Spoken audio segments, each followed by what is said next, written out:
ان الصیام والقرآن یشفعان للعبد یوم القیامہ، رسول اللہ صلی اللہ علیہ وسلم نے فرمایا روزے اور قرآن قیامت والے دن سفارش کرے۔ یہ روزہ بولے گا، آپ سوچیں گے کہ روزہ کیسے بولے گا؟ روزہ تو کوئی اس کا وجود نہیں ہے، وہ تو ایک راز ہے، جور تو ہے ہی نہیں، وجود ہے ہی نہیں، وہ بولے گا کیسے؟ اور اس پر بہت سارا علماء نے لکھا ہے، کاش کسی کا عقیدہ اور منہج درست ہو اور وہ اس پہ غور کرے۔ جن لوگوں نے انکار کیا ایسی حدیث کا، وہ پتہ ہے اس بنیاد پہ، عقل کی بنیاد پہ انکار کیا ہے۔ وہ کہتے ہیں ایک چیز کا جوہر ہو، ایک اس کا عرض، تو جوہر کے بغیر عرض کا ہونا ناممکن ہے۔ مثلا ایک چینی کا دانہ ہے، اس دانے میں مٹھاس ہے، مٹھاس کس کے ساتھ؟ دانے کے ساتھ۔ دانہ نہ ہو تو مٹھاس نہیں ہو سکتی۔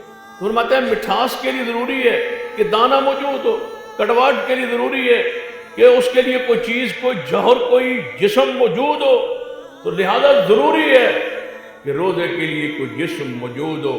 لیکن یہ ساری باتیں اس وقت ہے جب میں اور آپ نے یہ کرنا ہو، میں اور آپ نے یہ تولنا ہو، جب میرے اور آپ کے اختیار کی بات ہو تو ہمارے عقل کے سوچ کے خلاف ہے۔ لیکن جب ایمان ہو، تبارک الذی بیدہ الملک وہو علی کل شیء قدیر، جب اللہ کی قدرت کا منظر ہو۔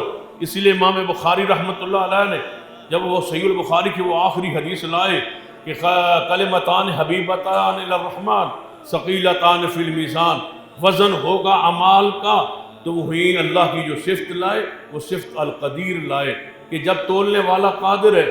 اذا اراد شیئا ان یقول له کن فیکون، میں نہیں تول سکتا کڑواہٹ کو، میں نہیں تول سکتا مٹھاس کو۔ مٹھاس جناب کے لیے ضروری ہے کہ جس چیز کی مٹھاس ہے وہ دانہ اس کا جسم موجود ہو۔